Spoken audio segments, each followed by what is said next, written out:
ತುಂತೂರು farm house ಇದು ಎಂಟ್ರೆನ್ಸಿಂದ ಈ ಕಡೆಗೆ ಬಂದರೆ ಸೊ ಅದು ರೋಡಿಂದ ಬರೋವಂಥ ನಾವು ಎಂಟ್ರಿ ಆಗೋ ಜಾಗ. ಗೇಟ್ ಏನು ಕಾಣಿಸ್ತಿದೆ ಅದು. ಸೊ ಈ ಗೇಟಿನ ಎಡಗಡೆ ಮತ್ತು ಬಲಗಡೆ ಫುಲ್ಲು ಇಲ್ಲಿಂದ ಎಡಗಡೆ ಒಂದು 25, ಬಲಗಡೆ ಒಂದು 25 ಕಾರ್ ನಿಲ್ಲಿಸ್ಬೋದು. ಸೊ ಈ ಕಡೆ ಅವ್ರು ಕಾರ್ ಪಾರ್ಕಿಂಗ್ ಅಂತ ಮಾಡಿದ್ದಾರೆ. ಇಲ್ಲಿ ಬ್ಯಾಕ್ ಟು ಬ್ಯಾಕ್ ಕಾರ್ ನಿಲ್ಲಿಸ್ಬೋದು. ಬ್ಯಾಕ್ ಟು ಬ್ಯಾಕ್ ಕಾರ್ ನಿಲ್ಲಿಸಿದರೆ ಹಿಂಗೊಂದು 25 ಕಾರು, ಲೆಫ್ಟ್ ಸೈಡಲ್ಲಿ ಒಂದು 25 ಕಾರು ಮತ್ತು ರೈಟ್ ಸೈಡಲ್ಲಿ 25 ಕಾರ್ ನಿಲ್ಲಿಸ್ಬೋದು.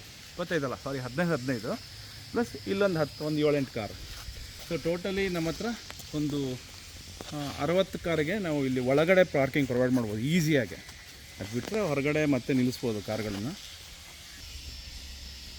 ಇದು ಎಂಟ್ರಿ. ಸೊ ಇಲ್ಲಿಂದ ಬ್ರೈಡು ಮತ್ತು ಗ್ರೂಮು ವಾಕಿನ್ ಇರುತ್ತೆ. ಸೊ ಇಲ್ಲಿ ಕಲ್ಲು ಹಾಕಿರೋದ ಕೆಳಗಡೆ ಮೇಲ್ಗಡೆಗೆಲ್ಲ ಆರ್ಚ್ ಹಾಕಿ ಇದು ಮಾಡ್ತಾರೆ, ಡೆಕೋರೇಷನ್ ಮಾಡ್ತಾರೆ. ಸೊ ಇಲ್ಲೆಲ್ಲ ಲೈಟಿಂಗ್ ಅರೇಂಜ್ಮೆಂಟ್ಸ್ ಇರುತ್ತೆ. ಹಿಂಗೆ ಇಲ್ಲಿಂದ ಸೀದಾ ವೆಲ್ಕಮ್ ಡ್ರಿಂಕನ್ನ ಈ ಕಡೆ ಎಲ್ಲರೂ ಕೊಡ್ಬೋದು. ಲೆಫ್ಟ್ ಸೈಡ್ ಎಲ್ಲಿ ಕಾಣಿಸ್ತಿದೆ ಅಲ್ಲಿ ವೆಲ್ಕಮ್ ಡ್ರಿಂಕ್ ಇಡೋದು ಅಂತ ಅಂದ್ಕೊಂಡಿದ್ದೀವಿ. ಸೊ ವೆಲ್ಕಮ್ ಡ್ರಿಂಕ್ ಕುಡ್ಕೊಂಡು ಎಲ್ಲ ನಮ್ಮ ರಿಲೇಷನ್ಸ್ ಮತ್ತು ಫ್ರೆಂಡ್ಸ್ ಎಲ್ಲ ಈ ಪಾತಲ್ಲಿ ಬರ್ತಾರೆ.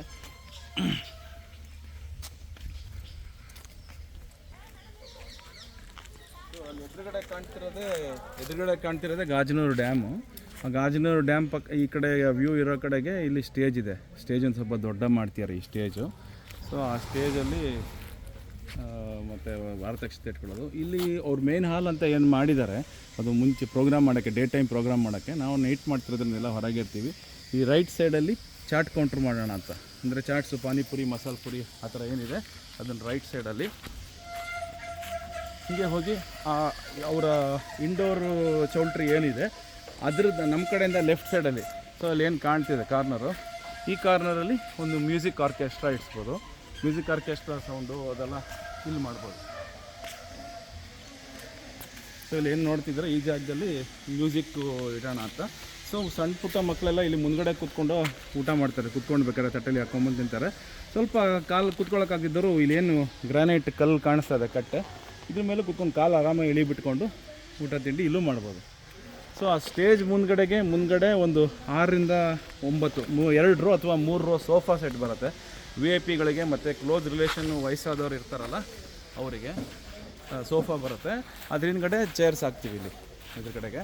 ಮತ್ತು ಫುಡ್ ಕೌಂಟ್ರನ್ನ ಇಲ್ಲಿ ನಮ್ಮ ರಾಜು ಎಲ್ಲಿ ಕೂತಿದ್ದಾರಲ್ಲ ಚೇರು. ಸೊ ಇಲ್ಲಿ ಲೆಫ್ಟಿಂದ ಸ್ಟಾರ್ಟ್ ಮಾಡಿ ಈ ಲಾಸ್ಟ್ ಮರದಿಂದ ಪೇವರ್ಸ್ ಟೈಲ್ಸ್ ಏನಿದೆ ಅಲ್ಲಿ ಫುಲ್ ಫುಡ್ ಕೌಂಟ್ರ್ ಮಾಡ್ತಾರೆ.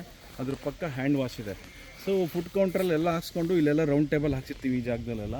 ಈ ರೌಂಡ್ ಟೇಬಲಲ್ಲಿ ಕೂತ್ಕೊಂಡು ತಿನ್ಬೋದು. ಕೆಲವರು ಇಲ್ಲಿ ಮದುವೆ ಆರ್ತಕ್ಷತೆಯಲ್ಲಿ ಇರ್ತದೆ ಅಲ್ಲಿ ಕೂತ್ಕೊಂಡು ತಿನ್ಬೋದು, ಅಥವಾ ಇಲ್ಲಿ ಕೂತ್ಕೊಂಡು ತಿನ್ಬೋದು. ಅಷ್ಟೊತ್ತಿಗೆ ಚಾಟ್ ಕೌಂಟ್ರ್ ಕ್ಲಿಯರ್ ಆಗಿದ್ರೆ ಅಲ್ಲೂ ಕೂತ್ಕೊಂಡು ತಿನ್ಬೋದು. ಬೇಕಾದರೆ ಅಲ್ಲಿ ಒಳಗಡೆ ರೌಂಡ್ ಟೇಬಲ್ ಹಾಕಿರ್ತೀವಿ, ಅಲ್ಲೂ ತಿನ್ಬೋದು. ಅಲ್ಲಿ ಡೈನಿಂಗ್ ಹಾಲ್ ಅಂತ ಏನು ಇವರು ಪ್ರೊವೈಡ್ ಮಾಡಿದ್ದಾರೆ ಅಲ್ಲಿ ಟೇಬಲ್ಲೇ ಇರುತ್ತೆ. ಸೊ ಟ್ರೆಡಿಷನಲ್ ಟೇಬಲ್ಲು ಮತ್ತು ಕುರ್ಚಿಗಳು ಹಾಕಿರ್ತಾರೆ, ಊಟದ ಟೇಬಲ್. ಸೊ ಅಲ್ಲಿ ತೊಗೊಂಡೋಗಿ ಕೂಡ ಊಟ ಮಾಡ್ಬೋದು. ಸೊ ಯಾರಿಗೆ ಯಾವ್ದು ಅನುಕೂಲನೋ ಆ ಥರನೇ ಊಟ ಮಾಡ್ಬೋದು. ಸೊ ಇಲ್ಲಿ ಒಂದು 100 members at A time sitting ಮಾಡೋಕ್ಕೆ ಅವ್ರು ವ್ಯವಸ್ಥೆ ಮಾಡ್ಯಾರ. ಒಂದು 35 ಟೇಬಲ್ ಇದೆ. ಮತ್ತು ಇದ್ರ ಒಳಗಡೆ ಒಂದು 150 ಜನ ಕುತ್ಕೊಬೋದು. ಅಲ್ಲೆಲ್ಲ ರೌಂಡ್ ಟೇಬಲ್ ಹಾಕಿರ್ತೀವಿ. ಮತ್ತು ಇಲ್ಲಿ ಆರ್ಕೆಸ್ಟ್ರಾ ನಡೀತಿರ್ತಾರೆ. ಮುಂದ್ಗಡೆ ಒಂದು 20 ಜನ ಕೆಳಗೆ ಕುತ್ಕೊಬೋದು, ಸುತ್ತ ಒಂದು 30 ಜನ ಕುತ್ಕೊಬೋದು. ಸೋಫಾದ ಮೇಲೆ ರಿಸೆಪ್ಷನ್ ಮುಂದ್ಗಡೆ ಒಂದು ಕಾನ್ಸ್ಟೆಂಟಾಗಿ ಒಂದು 30 ಜನ ಕುತ್ಕೊಂಡಿರ್ಬೋದು.